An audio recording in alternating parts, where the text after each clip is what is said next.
traditional automotive financing goes like 4, 5, maybe even 6 years. Yeah. If you finance a $200,000 car, $300,000 car for 6 years. Welcome to the Playbook, where we discuss interesting topics in an entertaining way. I'm your host, Lion, and I'm going to be joined by my co-host, Mr. E, and our special agent in charge, Agent Smith, aka Doc. So stay tuned for a very special episode. On this episode about supercars, we're going to talk about 3 things. We're going to talk about cost of ownership, maintenance, and also community. Community was the most fun. I went on my first rally this year, and it was crazy.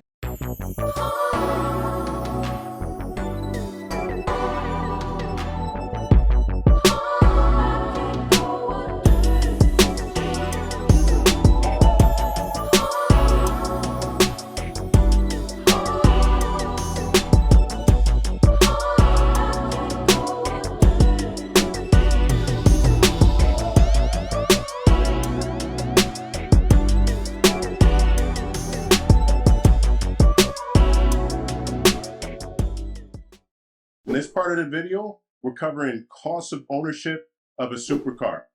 Let's check it out. All right, Doc, I've known you for a while, right? But tell the people, you just started liking cars, right? Oh man, yeah, that's funny. But I'm actually on about my 26th car, and about 22 of them have been 2-seater sports cars. So yeah, so this goes way back for me. Largely, and it was actually, it goes way back to my childhood, but then it was even sparked or enhanced by the fact that I went to high school. My dad was military, so I went to high school in Frankfurt, Germany, home of the Autobahn. So I started driving over there in Germany where there's the Autobahn, a lot of areas with no speed. So I was hooked on fast cars. Yeah. Absolutely. You got to love this speed. So tell me about some of the cars that stood out that you've owned. So I know when I met you, you had CLS AMG, which was impressive. Okay, yeah. And what are some of the other ones that stood out to you?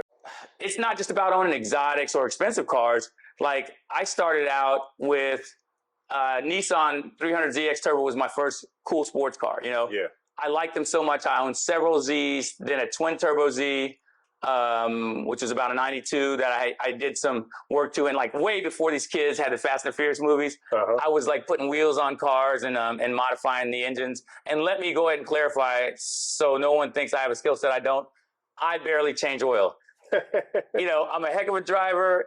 As a special agent, I went to a lot of counterterrorism evasive driving courses. I can do the bootlegs, the J-turns, you know, even little car wars, ramming cars off the road like you see in movies. But if you ask me to do anything besides change oil, it's going to be a problem. So my first really fast car was a twin turbo Z that I had modded in Atlanta by these, I can't remember the company that did them for me. They may still be around. Dugan Racing, I believe. They may still be there in Atlanta. But it was originally a 300 horsepower car, and I think I had it modded to about 500 horsepower. Wow. Ish, which was a lot back then. Absolutely. In the 90s. Then I had a few other cars. When you met me, I did have this CLS 55 AMG, the first year of the AMG CLS, and I actually had a Rentec mod on it where it was a little, I think, over 700 horsepower, 800 and some odd foot-pounds of torque. It would make your nose bleed, and it was that was actually my That thing was fast. Yeah, you had experienced it. Yeah, you know. So all right, so I'm gonna break it down.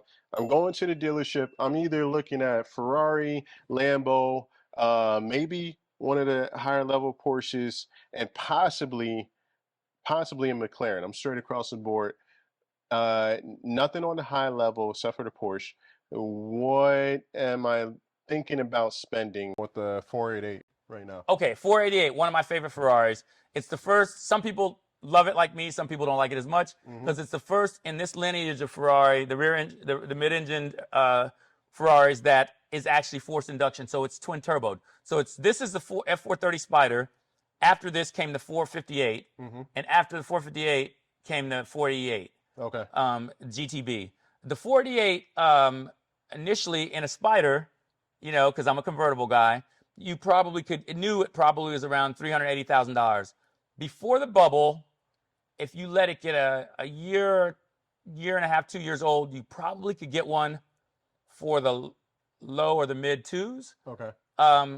So we'll just, you know, I haven't like shopped that particular vehicle recently, but so you may be able to save, a couple years old, save so you go in there and you probably be looking at a car in the low to mid $200,000 range. So then in purchasing that, it's like you have to look at how you want to purchase it. There are numerous ways. Like some people may just have the money, and be able to write a check for it. That's not the masses, but most exotic car owners don't just write a check for the vehicles, or don't have it in the bank and just roll up with a briefcase of cash like DMX did in, I don't know, it's Cradle to the Grave or something like that. It's my boy. What the deal? So rest in peace, baby.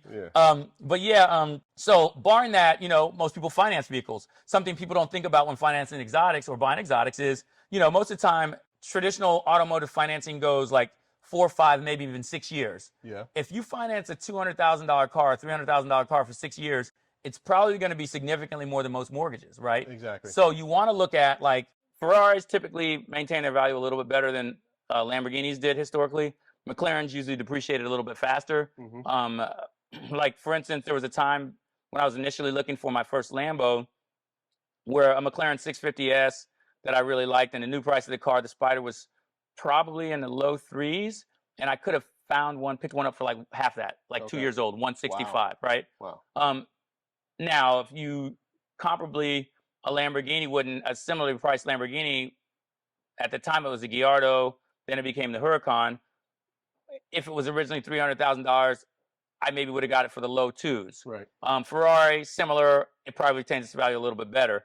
There are certain, like Ferraris, though, that, like, the highest car ever sold at auction, I think, to date is a Ferrari, and I believe it's either $82 or $88 million. Good Lord. So, yeah. So, historically, Ferraris have retained their value, and, and that can happen to, like, a Corvette or anything else. A 57 Chevy, it can be worth a lot more, but Ferraris are usually your best bet if you're going to have a supercar and want it to retain its value the best. So, we'll look at the car new price range of a Lamborghini Huracan, maybe between $250 and, depending on the model, $350,000, depending on the options of the model, right? So to answer your question, now that I've gone around, right now is a difficult time to be buying a lot of exotics or supercars, because, especially Lamborghini, because right now I just think, like, part of the markup with Lamborghini is it's just so hot. Like, worldwide, it's like, a lot of different kind of people like Ferrari. You've ridden with me in the Ferrari.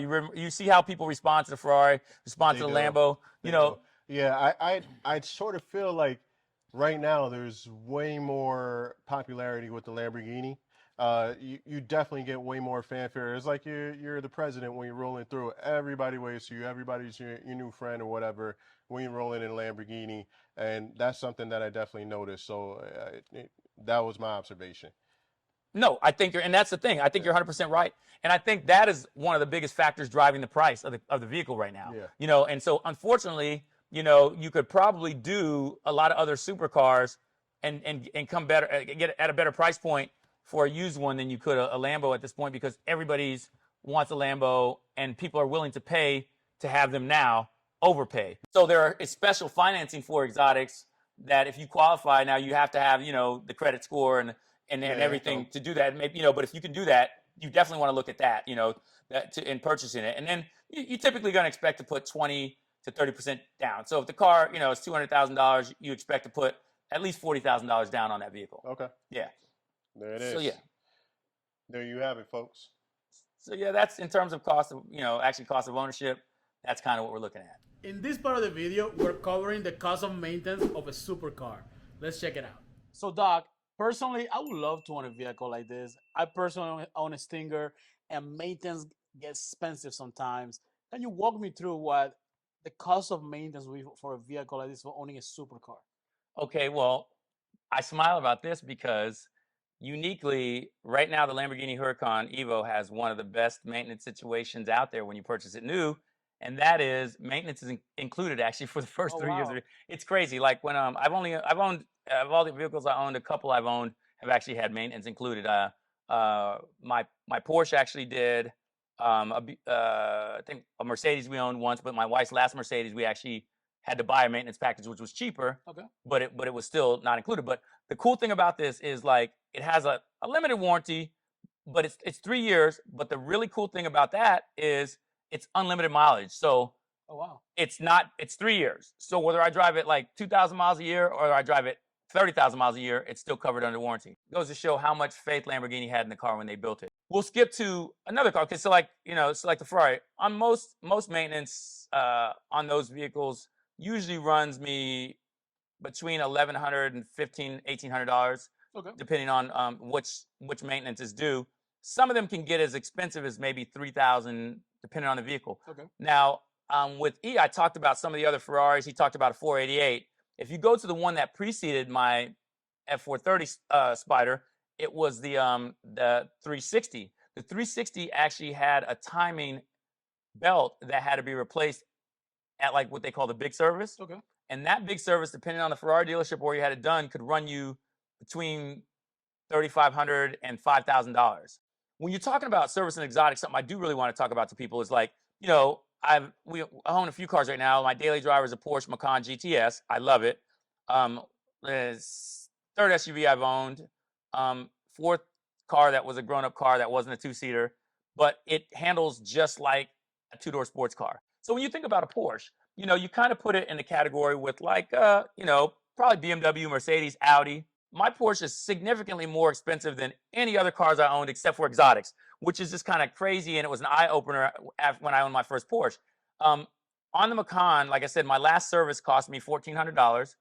I got the brakes done at Porsche dealership, Porsche Tampa Bay. It used to be Reeves Porsche, but they sold, and I think they're Porsche Tampa now. It was roughly $5,200 to get the front and rear brakes done. That's a lot. That's like exotic car prices. Like, it doesn't cost that much to get brakes done on a Mercedes. So you're talking about the cost of service and also the cost of repair if it's not under warranty, the cost of extending the warranty, and the cost of things like tires. So people don't think about that. You were talking to me about the tires for your Ferrari, just the original tires. Can you talk a little more about that, just so our viewers can learn what the cost of some of those tires for the original stuff for those vehicles? Yeah, I mean, some of the now, though, I have like the aftermarket wheels that are on there now probably are in the neighborhood, roughly about maybe 10,000 or so. Yeah, you can spend on factory wheels on like a Ferrari. You can spend far, north of $10,000 on replacing factory wheels if you damage wheels. They're depending on their cars, like on a friend of mine who we'll talk about later, the guy who started this Corsa rally that we just went on. We'll talk about that when we're talking about car communities. But he has I think he took delivery of a Urus, and there's a wheel and tire package on that car, or the wheel or the actual tires, I think are, I don't know, like 5,000, 8,000 tires, not the wheel, so you can, and I know I've paid easily like $2,000-3,000 for tires for the Ferrari. You asked me a question. We're actually just in casual conversation talking about, I have my extra set of my original rims and tires from the Ferrari up there when I replaced them, and you were asking me if they're extra, and I was like, no, that's kind of just the way I stored the original wheels and tires, but tires actually have a shelf life, especially higher performance tires are softer rubber. So like, if I had extra tires sitting around, depending on how old they were, the tires can actually like start to dry rot and degrade, even if they've never been on a car being driven. So again, the cost of ownership, you have to buy nicer tires, and nicer tires that perform better have softer rubber, and they wear down quicker. They handle well. They keep you on the road during your high speed maneuvers, but they're also gonna sometimes have like 25% of the life that your normal tires that you would get to ride around on in a standard vehicle.